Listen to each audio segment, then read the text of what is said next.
This was in 2019. Me and my buddy Jackson have a hobby for exploring abandoned places.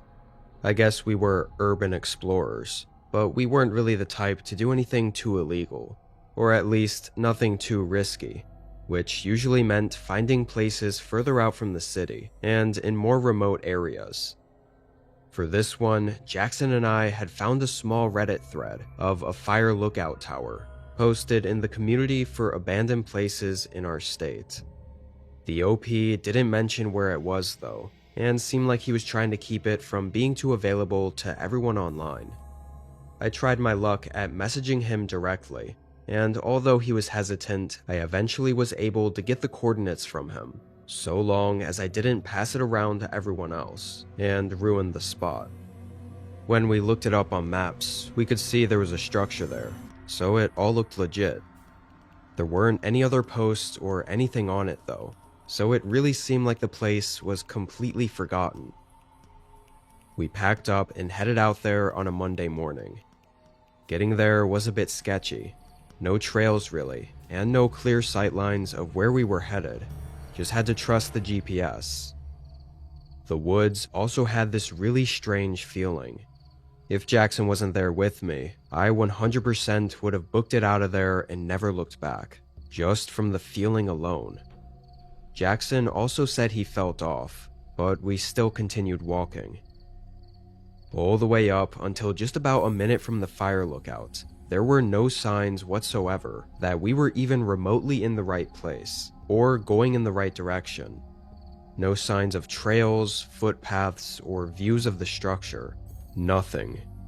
It wasn't until we were literally 30 feet from it that we even saw it for the first time.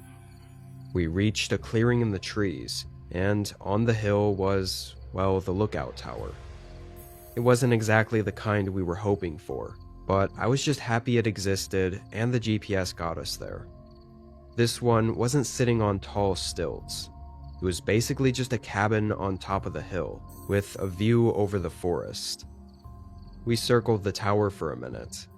The wood siding was gray and splintered, and the windows were either broken or covered in grime and fog so thick that it looked painted over. One side of the roof was even partially caved in, and the whole place sort of felt like it was leaning slightly, like the whole structure had shifted on its foundation. Jackson was noticeably more excited than I was. I think I still had that lingering, uneasy feeling from the woods, but I didn't want to be a buzzkill after we'd come out all this way, so I didn't say anything. Jackson knocked on the door, then opened it. We stepped in. The inside was dark.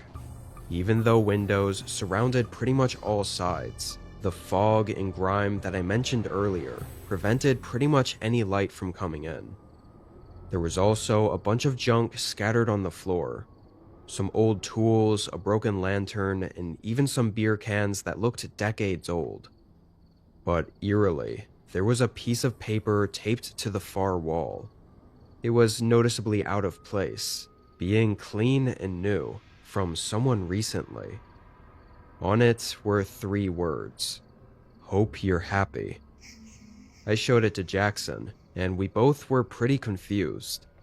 I mean, clearly this had to be the stupid Redditor messing with us, leaving a cryptic note to scare us, knowing that we were gonna show up. Still kinda weird though. If it wasn't some joke, it seemed sort of passive-aggressive. Anyway, the sun was getting low, so I shut the door and we settled in for the night. I got out the camping stove and started boiling water to make ramen for dinner. Strangely, that whole night felt off. We didn't really talk for a while. I made the food, we ate, and just sat there, listening to the breeze make the cabin walls creak. Neither of us sparked up a conversation, which was really unusual. Just felt like there was almost this dreadful feeling. And I can't speak for Jackson, but I assume he felt it too, since he didn't speak either. Eventually, when it got later, we both got in our sleeping bags and fell asleep. When I woke up, I remember opening my eyes to the pitch black room and hearing just the slight creaks of the cabin. But something felt like it was missing, and that's when I rolled over and looked at Jackson's empty sleeping bag. I quickly sat up and looked around. "Jackson?" It was quiet. I froze up for a moment. "Jackson?" After I said his name again, there was a sudden thud against the wood. Then again. I tilted my head up and looked at the roof. Slow, quiet thuds moved across the ceiling. And then suddenly the door opened and Jackson stepped inside, nearly giving me a heart attack. He looked surprised to see me awake, but I told him to shush before he said anything. But whatever the hell I'd been hearing had stopped. Jackson said he just went out to take a leak. I asked if he saw anything on the roof, and he looked at me like I was crazy. I went out to see for myself, and saw nothing. At that point, I thought maybe I was crazy. We got back in our sleeping bags and slept through the rest of the night. Next day, things still felt a little off there. I really didn't know what it was.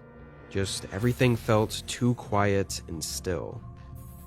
Me and Jackson spent most of the day exploring around the area, walking around and looking for anything else cool, but there really wasn't anything. The forest seemed to be the same half-dead trees for miles and miles and miles.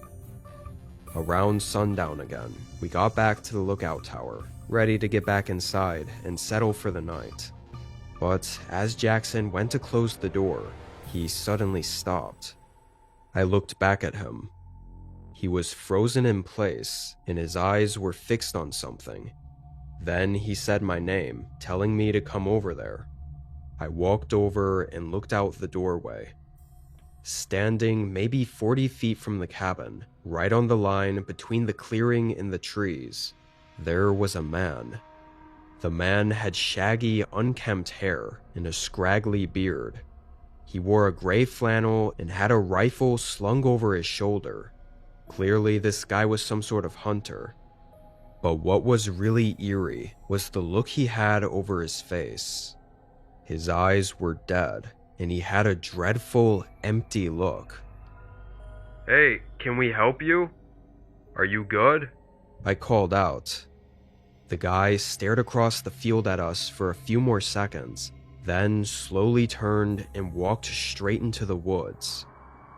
I looked at Jackson, and both of us were a little unsure about that guy. We made food and stayed in for a couple hours. We were a little more conversational, talking about our plan to leave tomorrow morning, and definitely not recommend anyone to ever come here. And during that conversation, a faint shadow suddenly moved across Jackson's face. I quickly turned around and looked at the window behind me. Could barely see anything through it, but there was a shape, maybe a figure, moving along the outer wall. Jackson was quiet, so I knew he saw it too. The figure moved all the way around to where the door was. My heart was racing. There was a long pause, then 3 soft knocks against the door. Jackson immediately got up and slammed the bolt lock down. There was another pause, then 3 loud, heavy hits shook the door. Neither of us moved.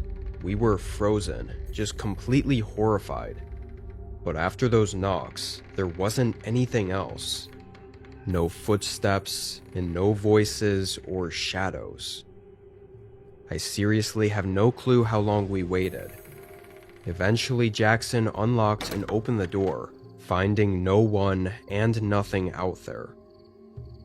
We stayed up through the entire night, both paranoid and feeling really uneasy.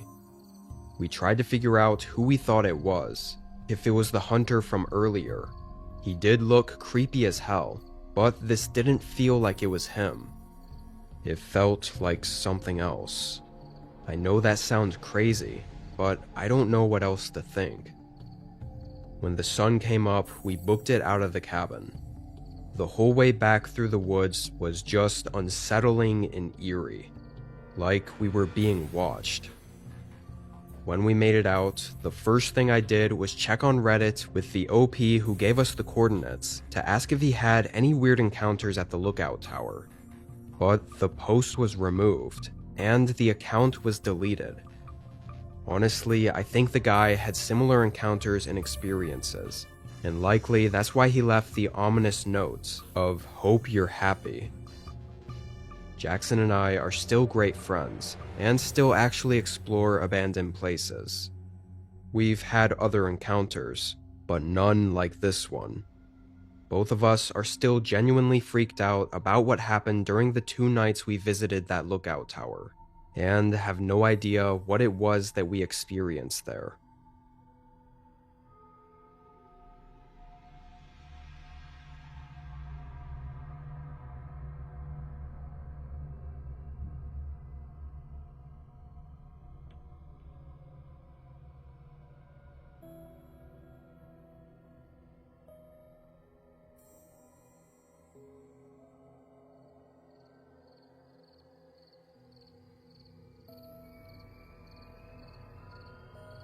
I'm keeping my name anonymous for privacy reasons, but this happened just 5 years ago.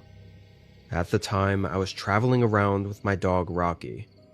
I know, not the most unique name, but I'd named him after the mountain range I found him stray in 3 years prior.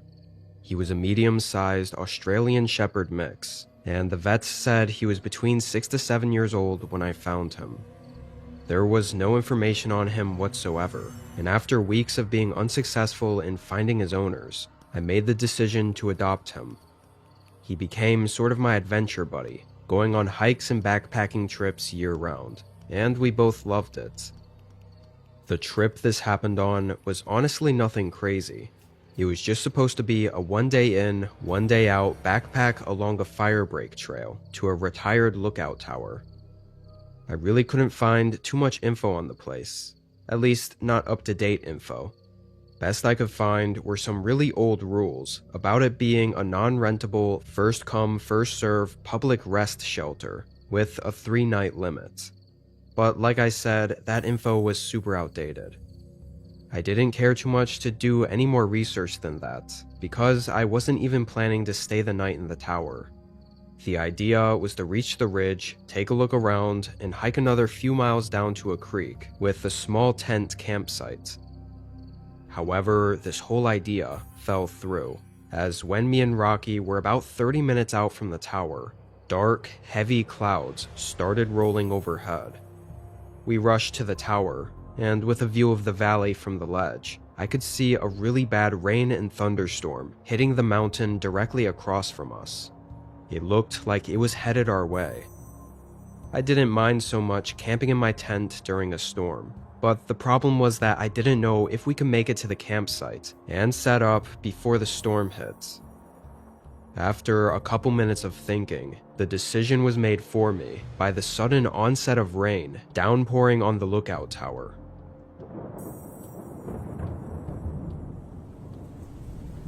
So I decided to hunker down inside the tower with Rocky, at least to let the storm pass. It was then that I got a really good look at the place. It was mostly what I expected. White paint thinning on the walls, a rusted stove built into the corner, and aside from that, completely empty. Not even a trashy old mattress that most public forest shelters usually have. Within minutes, the storm hit twice as hard. Rain was coming down so heavy I couldn't even see the forest past the windows, and I could feel the wind cutting inside between the gaps in the wood. The tower had a bit of give to it as well, swaying a bit every time a gust of wind would hit it, and it didn't look like it was slowing down anytime soon. I laid out my sleeping bag to make a more comfortable rest area, then took out my dinner stuff and made a little freeze-dried meal. Rocky was pretty shaken by the storm though. He wouldn't settle, pacing near the door with his tail tucked and quietly whining. He never liked storms, but this one definitely made him feel worse than usual. Thought it was probably the movement of the tower, or maybe even the height. I called him over and had him sit next to me so I could pet him to quiet him down and get him to relax a little. But when it was just the sound of the rain drumming on the roof, I heard something else. It was a faint, hollow thunk sound, like something metal shifting beneath the floor. It was subtle enough to blend in with the rain, and only noticeable during short periods where the rain would slow down a bit. After a minute or two, though, I couldn't hear it anymore. Or maybe my mind drowned it out. I'm not really sure. Eventually, I laid down, and Rocky burrowed in the sleeping bag with me. The rain and thunder started to feel comforting, I guess, and I fell asleep. Next thing I knew, I woke up and checked my watch, seeing it was just past 2 a.m., and right away, something was missing. The noise of rain and everything. It was just silent. I sat up, realizing Rocky wasn't in my sleeping bag anymore. He was over by the door, giving me that look like he needed to go out, and quietly whining again. I took a moment, then got up and put my shoes on and grabbed the flashlight. I opened the door and stepped outside with him, walking down the creaky steps and letting him roam the field between the tower and the forest. After the hours of heavy rain, the dead silence of the forest now was kind of unsettling. I stayed near the tower, just keeping my flashlight on Rocky as he did his business. But then I heard the slightest sound behind me. A thin metal squeak from a small wind gust. I turned around and pointed my flashlight under the lookout tower, immediately spotting what looked like a metal cellar door, like one of those underground ones that old houses sometimes have. I figured this one must have been for storage back when the tower was in use, maybe for keeping dry firewood and tools or something. But then I remembered the sounds I heard overnight, the metal thump sounds, and honestly, something in my gut knew the moment I saw those cellar doors that those sounds had to be from the cellar doors opening and closing, or maybe even something moving around inside the cellar. I kept the flashlight on it and approached it, then slowly lifted one of the doors and peeked inside. There were maybe 5 or 6 steps. It didn't go down very far, and on the stairs there were fresh, wet spots of mud going up every step. But after looking at it for just a moment, Rocky suddenly barked. It was just one sharp, terrified bark. I dropped the door closed and spun around, just quick enough to see something shift in the tree line just past Rocky. I immediately called him back, then ran up the stairs and inside the tower. Thankfully, I'd only unpacked my sleeping bag, so I quickly rolled it up and clicked it to my backpack. Someone was out there watching us, and I was not staying to find out why. I made Rocky stay close, and we quickly exited the tower and got back down to the base. I instinctively turned around and shined the flashlight back under the tower at the cellar. The doors were open. Then I looked down at Rocky. His eyes stared at the cellar intensely, clearly scared of whatever was in there. We hurried away, getting right back onto the firebreak trail. We pretty much ran for a whole mile before the rain started pouring down again, so we took it easy and eventually made it back. I called the Forest Service that morning, and it only made me more terrified of what could have happened. The ranger said that the lookout tower I mentioned was not in service and off limits to the public. I couldn't get him to spill any specifics, but from the little hints I felt like I got, it sounded like some things had been happening in that area that caused them to just stop allowing people to use the tower. That's why I couldn't find any information on it. I think there's a lot of possible explanations for what happened out there, but none of them make me feel any better. The most harmless explanation is someone was living in the cellar of the retired tower for who knows how long. But even then, why did they leave in the middle of the night? And why were they watching us from the trees? It's been a while, so I've mostly come to terms with not having any answers. But I think the chances are slim that if I hadn't have left, nothing else would have happened.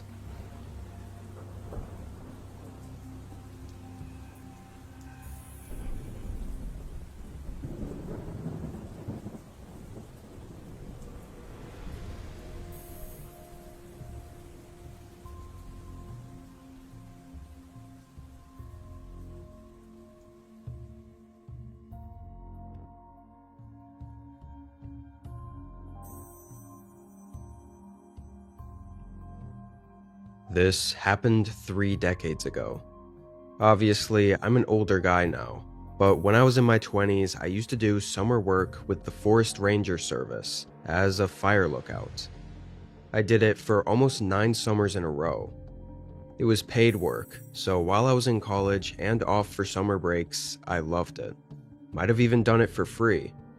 The job was simple and straightforward, essentially marking down a few data points once an hour, like temperature, wind, and humidity, and of course, scouting for fires. Aside from that, I was alone up there and could do really whatever I felt like. Often, I would walk the trails around the lookout station and just enjoy the scenery. Over the years, I became very capable in the woods, and aside from this one night, I never really had anything unsettling happen. The days would just go by sort of the same, and were always peaceful and relaxing. I don't remember most of the start of this day, because it was a very repetitive, normal day at the lookout station. Even a few hours past sunset, nothing really happened. I recorded my last data points for the night, and radioed in to the ranger station that I was done with my shift and clocking out for the day. The overnight ranger that was basically there every night was another young man, Brady. I'd only met him in person a handful of times, but I talked to him almost every night, as there wasn't all that much else to do. And whenever there were important things to radio in, he was the guy to receive my calls. After making some food and resting on the bed for a bit, I decided to get some air and head onto the balcony to look at the clear night sky. Took all but half a second to notice a bright flickering light below the tower. It was just in the trees, not more than a quarter mile from me. There were way too many trees in the way to get a perfect view, but I knew it was a campfire of some sorts by the color and the way it was flickering. Now, at the time, there was a campfire ban due to dry weather, so this was actually a pretty big deal that needed to be sorted immediately. I radioed in to Brady, asking about permits and if he knew who could have been out there. But he said he had no clue, and that no permits were handed out to be camping there that night. I told him exactly where it was, and that it was strangely close to my lookout station. Brady told me since it was so close to just go let the campers know to put it out and to not even worry about making them leave or anything, even though they didn't have a permit to be in the area. So I took my radio and my flashlight and headed down the stairs, then began walking toward the campfire. Really, I never felt too worried heading out there. The walk was like 5 minutes, and I figured it would all go over easy. Again, I wasn't forcing them to leave. I was just there to tell them to put out the fire. After a short walk, I got to the campsite. But it really wasn't a campsite at all. It was just a fire, with no one around it. Worse yet, it was more of a bonfire, pretty much just some logs stacked up on the ground and lit on fire, almost like whoever it was using it to get my attention. I called out a few times, but got no responses. I remember starting to get creeped out, shining my flashlight around for a few minutes. The whole forest was quiet though, and it didn't seem like anyone was around. I radioed into Brady, telling him that nobody was around here, and that I thought it might have been some sort of prank to kind of lead me into the woods for no reason. But Brady didn't respond. I radioed again, but it was just static. which in my 9 years of doing this, I'd never not gotten a response. I knew this was not normal. A chill hit my body, and I kicked over the logs and buried the fire, then hurried back through the woods to the lookout station. I was shining the light around frantically, questioning why I even listened to him and went out there. When I made it back, I ran up the stairs, and right when I got to the top, my stomach tightened and my heart started racing. The whole place was ransacked. I had never felt so terrified and fearful in my entire life. I quickly used the main station radio to try contacting Brady again, but with no luck, I then radioed in to authorities that something really weird was going on. I didn't know what to say, but that someone was trespassing and messing with our stuff. I had to make the decision to either stay at the lookout or hike out of there. And even though it was dark, I chose to hike out. I felt like staying, knowing there was no way out if whoever was out there came back, was the more risky option. The hike was a well-defined trail 3 miles down to the ranger station, where Brady was stationed at, and then another mile to the road. I barely packed anything, and quickly left. The whole hour of hurrying through the woods was awful. It was so quiet that every step I made felt like it was giving me away. But I felt relief when I saw the dim lights outside of the ranger station. I called out Brady's name as I approached it, until I noticed the door was wide open. I walked inside, and Brady wasn't there. From the looks of it, he had walked outside for some reason, maybe to check on something he heard, then just vanished. I was out of there within seconds, running to the road and eventually meeting the cops there a few minutes later. They searched a huge perimeter over the next few days. Brady was never found. The whole fire thing was some sort of planned distraction, and I'm assuming they did something near Brady as well to get his attention and get him out of the cabin. Then again, I'm not sure. To be fully transparent, the state kept everything tightly under wraps because this happened in a fairly big touristy park in the state. Back then, I guess it was way easier to keep it all hush. You'd be surprised how often things would just go unheard, let alone when the state didn't want it to be known. That was the year I stopped going there during the summers, and as far as I know, nobody else ever worked at that tower after me. The listing didn't show up any years afterward. Even all these years later though, I still constantly wonder what really happened that night, and how close I was to going missing just like Brady did.